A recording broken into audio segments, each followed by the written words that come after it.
चल ठीक है ना, मैं रखता हूँ, मैं घर आ गया। हाँ करता हूँ तेरे को फोन थोड़ी देर में। हाँ चल।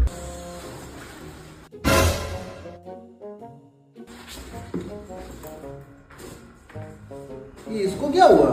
साले को कितनी बार समझाया है मैंने कि जूता चप्पल जो है गेट के सामने एकदम नहीं उतारने का, एकदम दरवाजे के पास, लेकिन ये मानता ही नहीं है। मेन दरवाजे पे ही जूता चप्पल उतार के रख देगा। अबे इतना बड़ा हो गया, शर्म नहीं आती है क्या? चप्पल पहन के आता है? हाँ, गेट पे कोई चप्पल लगाने की जगह है? देख क्या रहा है, बता ना।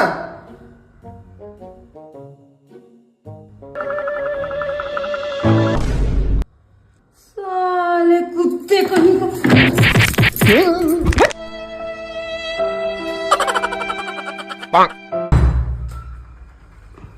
गाड़ी की चाबी दो।